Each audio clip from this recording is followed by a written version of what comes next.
Sequência do Santo Evangelho segundo São Mateus. Naquele tempo, tendo Jesus subido a uma barca, seus discípulos o seguiram. De repente, levantou-se no mar uma grande tempestade, de modo que as ondas cobriam a barca. Ele, porém, dormia e seus discípulos o acordaram, dizendo: Senhor, salvai-nos, que perecemos. Respondeu-lhes Jesus: Por que temeis, homens de pouca fé? Ao mesmo tempo, pôs-se ele de pé e ordenou aos ventos e ao mar, seguindo-se uma grande bonança. Os homens deveras admirados diziam: Quem é este, a quem os ventos e o mar obedecem? Pode sentar-se.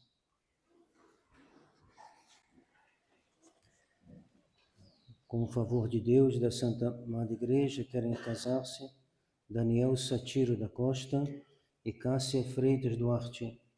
Portanto, seja conhecido por todos que ele, solteiro, nascido em São José do Vale do Rio Preto, Estado do Rio, batizado na paróquia de São José do Vale do Rio Preto, Diocese de Petrópolis, Estado do Rio, filho de Hélio de Souza da Costa e Elizabeth Priori Satiro da Costa.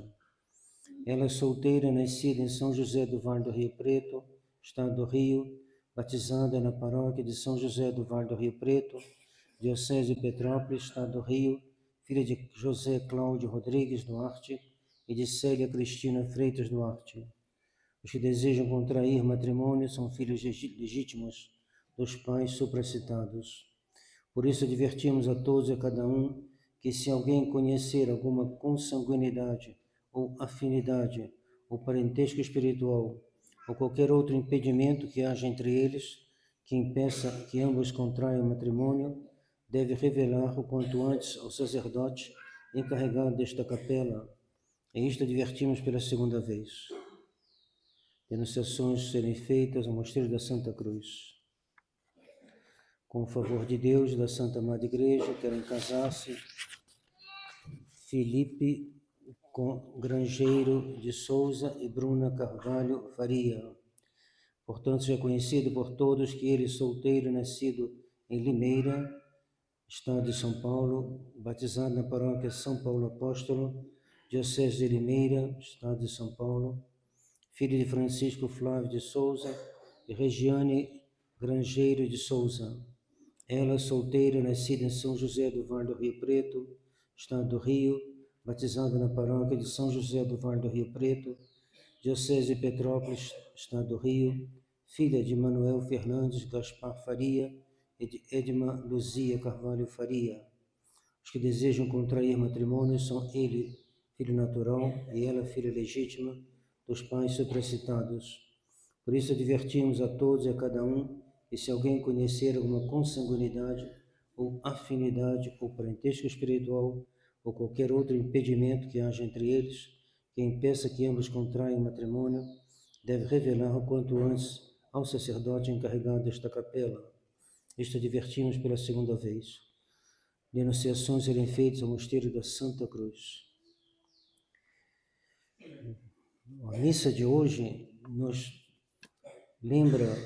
nos fala de 3 virtudes teologais.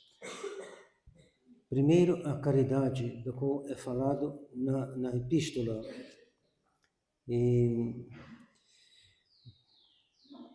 São Paulo nos adverte, nos ensina: o amor do próximo não faz o mal. Ele antes havia enumerado: não cometerás adultério, não matarás, não furtarás, não levantarás falso testemunho, não cobiçarás. Vamos só fazer uma pequena observação sobre não cobiçarás. Então, cobiçar uma coisa é querer ela para si em detrimento do próximo. Se eu tenho a cobiça de ir para o céu, está muito bem. Faço mal a ninguém, faço ao contrário, bem a todo mundo, e honro a Deus e salvo a minha alma. Mas as coisas materiais é diferente. Às vezes a gente pode querer uma coisa e, por causa desse desejo, prejudicar o próximo. Isso é proibido pela pela virtude da caridade e da justiça também. Se um pedreiro, né, que tem muitas obras, se um pedreiro estivesse trabalhando para uma pessoa e um outro fosse lá falar com ele, para de trabalhar aí, trabalha para mim, e convencesse ele de parar uma obra para trabalhar na sua obra, seria está lesando o próximo. O próximo terá, sobretudo, se ninguém falou nada com ele, se não foi um entendimento entre as duas pessoas, mas se ele foi falar diretamente com o pedreiro para dissuadi-lo de continuar uma obra e passar para a sua própria obra, é uma falta contra a justiça, como ensina o Catecismo do Concílio de Trento.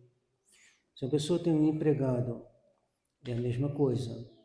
Se eu vou visitá-lo, né, vou falar com ele, né, e falo, para de trabalhar para fulano, vem trabalhar para mim. Eu penso que no mundo moderno isso não para de acontecer isso, né? Mas está errado, não pode fazer isso. Porque você está lesando o próximo. Né?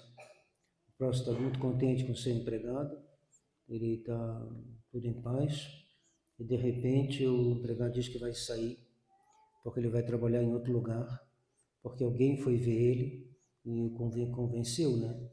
Deixar de trabalhar naquele lugar, ou naquela família, não sei, qualquer lugar, para trabalhar para ele, né? Isso o Catecismo do Concílio de Trento nos diz para não fazer, porque isso é cobiçar os bens alheios. Os bens alheios não é só as coisas que são, né, uma mesa, um dinheiro, qualquer coisa que seja, também os empregados. Então, a gente não pode fazer isso. Então, no Evangelho é falado de duas virtudes, a virtude da esperança e da virtude da fé.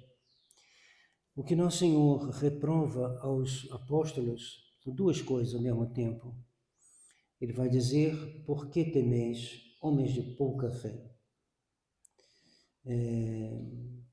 Então, a virtude da fé. Aqueles homens não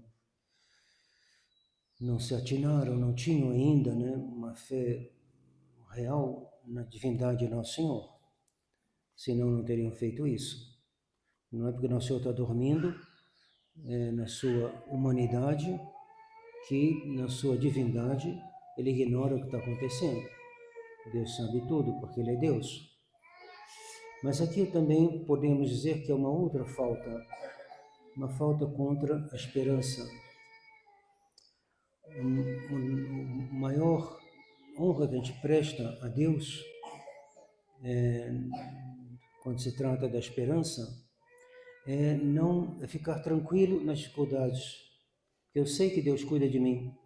Eu sei que Deus, a providência de Deus é infinita. E é uma providência de amor. Então, eu não devo nunca, o que desagrada em Deus é ficar perturbado, ficar inquietado, ficar como se a gente estivesse sozinho. A gente não está sozinho. Deus cuida de nós. E mesmo no tempo do anticristo, os católicos deveriam ficar tranquilos. Claro, um pouquinho preocupados, não tem a menor dúvida. Mas uma preocupação normal. Uma preocupação que não altera a tranquilidade da alma. Difícil de conciliar os dois, mas é assim que tem que ser. Por mais que a situação seja difícil, a pessoa que confia em Deus, ela não se perturba. O mártir, quando é levado ao suplício, ele confia em Deus, ele sabe que Deus não abandona os seus e, portanto, lhe dará a tranquilidade, lhe dará a força, lhe dará a fé para fazer uma boa morte e que a sua morte será um bem para a igreja, um bem para ele mesmo e uma ocasião de prestar a Deus uma grande honra. Então, o que Nossa Senhora desagrada, desagrada a Nossa Senhora é ver a gente perturbado. A perturbação não é de Deus. A perturbação vem da nossa falta de confiança. A gente não confia bastante em Deus, então a gente fica perturbado. E Claro, tem coisas que não dependem tanto da gente, não tem como, mas no fundo da alma a gente não pode ficar perturbado, como se Deus não existisse, como se Nosso Senhor não soubesse, como se Nosso Senhor não nos amasse, como se Nossa Senhora, tendo muitos filhos de se ocupar, esqueceu de nós. Nosso Senhor não esquece de ninguém, Deus não se esquece de ninguém, e nós devemos sempre ter uma tranquilidade do que vem da confiança na providência divina. Providência divina não é uma palavra vã, não é uma palavra oca, não é uma palavra sem sentido. A providência de Deus é muito mais forte de qualquer outra proteção que a gente possa ter. Suponho que a gente está num país, tem uma guerra, tem um exército no meu país, eu estou confiante que meu exército vai ganhar, vai proteger o país. Pois bem, esse exército é muito menos do que a proteção que Deus nos dá. Ele pode dar a proteção através do exército, mas mesmo que a gente perca a guerra, nosso país perca a guerra, Deus, na sua providência, não nos abandona. E, portanto, a gente não deve fazer como os apóstolos. Porém, ele dormia, diz o Evangelho. Vamos ler tudo, né? Naquele tempo, tendo Jesus subido a uma barca, seus discípulos o seguiram. De repente, levantou-se no mar uma grande tempestade, de modo que as ondas cobriam a barca. O tempo do Anticristo será uma perturbação imensa no mundo. Santa Teresinha dizia, quando eu penso nas tribulações dos católicos no tempo do Anticristo, eu sinto meu coração estremecer. E aí ela acrescenta algo que realmente nos deixa assim completamente, como dizer, né, diante de uma situação que a gente nunca pensaria em ter a mesma atitude que ela, ficamos assim, para lá de surpresos. Pois ela acrescenta, quando eu penso então nas tribulações dos católicos no tempo do Anticristo, sinto meu coração estremecer e eu queria que essas tribulações me fossem reservadas. Então ela não tem medo do Anticristo, ela não tem medo do Anticristo. O católico não deve ter medo do Anticristo. Por quê? Porque nós somos mais fortes que ele. Se Deus está conosco, nós somos mais fortes que o Anticristo. Ah, mas se ele nos matar, ele matará o corpo, mas não a alma. Então o católico, a verdadeira esperança é uma esperança que se apoia totalmente em Deus e que confia na providência de Deus. Se Deus permite que o Anticristo cresça e que domine, que Deus, na sua providência, sabe o que faz. E Deus não faz nada mal feito. E Deus, mesmo debaixo da perseguição, Ele protegerá aqueles que se confiam nele. Então, uma grande tempestade, de modo que as ondas cobriam a barca, como os sofrimentos às vezes cobrem a nossa vida, né? Em situações difíceis. Ele, porém, dormia. O Senhor quis pôr à prova a fé e a confiança dos discípulos e a nossa também. Ele, porém, dormia. Melhor dizendo, parecia dormir, né? Dormia enquanto homem, mas não enquanto Deus. Ele, porém, dormia, e seus discípulos acordaram, dizendo, Senhor, salvai-nos que perecemos. Não tem nada de errado no que eles estão dizendo aqui, mas entre as linhas, percebe, né? Não só entre as linhas, mas as palavras de Nosso Senhor vão nos revelar que a atitude deles não era só um pedido de ajuda, era um terror, era uma perturbação profunda, assim, eles estavam completamente transtornados. Então Nosso Senhor vai dizer a eles, por que temeis, homens de pouca fé? Por que temeis? E no tempo do Anticristo, mesmo nessa crise atual, não há o que temer. Claro, é difícil, claro que é difícil. Para a nossa natureza, ferida pelo pecado original, todo o bem é, de certa maneira, difícil. Às vezes mais, às vezes menos. Mas tem uma parte de dificuldade. Então, Nosso Senhor quer nos ajudar a entrar dentro do seu ensinamento. E seu ensinamento é que isso aí é uma falta de fé. e de confiança. Respondeu-lhe Jesus: por que temeis, homens de pouca fé? Ao mesmo tempo, pôs-se ele de pé e ordenou aos ventos e ao mar, seguindo-se uma grande bonança. Nosso Senhor vai destruir o anticristo com simples sopro da sua boca. O reino do anticristo, segundo a Escritura e a interpretação dos padres da Igreja, durará 3 anos e meio. Então, depois de 3 anos e meio, o anticristo será aniquilado. Será aniquilado dentro do plano da providência divina. Então, confiemos na providência divina. Nossa capelinha lá de cima, a capelinha do mosteiro, ela é dedicada a Nossa Senhora da Providência. Então, lembrar que a providência de Deus, a providência de Nossa Senhora, vela sobre nós. Que seja problemas, qualquer que seja, a gente pode se preocupar, mas até um certo ponto somente. Então, pode ficar assim como desesperados, né? Entrar não de jeito algum nenhum. E Nosso Senhor, então, ele vai falar aos ventos e ao mar, vai seguir-se uma grande bonança. Depois da morte de Cristo, será uma grande bonança. Os homens deveras admirados diziam: quem é este, a quem os ventos e o mar obedecem? Então, nós não somos como os pagãos, nós não perguntamos quem é este, nós sabemos quem é. Ele é Deus, ele é nosso Senhor, é o Verbo encarnado, que tomou a natureza humana para o bem da nossa fé, para o bem da nossa salvação, para o bem da nossa esperança, para o bem da nossa caridade, vendo um tal amor de Deus por nós, que a gente não houvesse nenhuma razão para duvidar de um amor tão grande. Então, quem é este? A Igreja sabe quem é este, a quem obedece os ventos e o mar. Então, peçamos sempre a Deus a graça de não só conhecer quem é nosso Senhor, mas agir em consequência. Vamos só, para terminar, ler a oração de hoje, a coleta.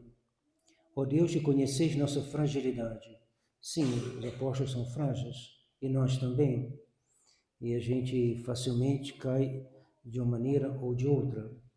Ó Deus, que conheceis a nossa fragilidade, incapaz de subsistir em meio de tantos perigos que abalam a nossa fé, que abalam a nossa esperança, que abalam as outras virtudes também. Que nós temos 4 feridas na nossa alma, feridas do pecado original, a cegueira, a malícia, a fraqueza e a concupiscência. E tudo isso faz com que a gente é um alvo fácil para o demônio. Mas vamos continuar a oração para encontrar o remédio. Dai-nos a saúde da alma e do corpo, para que vençamos com vosso auxílio, ou seja, vossa graça, graça da comunhão, graça da confissão, graça da pequena cerimônia que a gente faz antes da missa, asperges-me, a gente asperge com água benta, apaga os pecados veniais, todos são auxílios, graça da confissão. Aliás, a confissão, as pessoas que moram aqui, seria bom sempre dar preferência, hoje tem pouca gente, não tem problema, mas dar preferência às pessoas que moram longe para confessar, que às vezes durante a semana os daqui podem se confessar e os de longe não, né? Então, facilitar para os que moram longe de se confessarem mais facilmente no domingo, se confessando, né, os daqui durante a semana, quando é possível. Dai-nos a saúde da alma e do corpo, para que vençamos com o vosso auxílio os males que padecemos por nossos pecados. Esses males que a gente padece são por nossos pecados. Pecado original e pecados pessoais. Então a gente pede humildemente e Deus nos dará. Deus prometeu: pedi e recebereis. Quem pedir a confiança, quem pedir a esperança, quem pedir todas as virtudes, ele receberá, que nosso Senhor nos prometeu.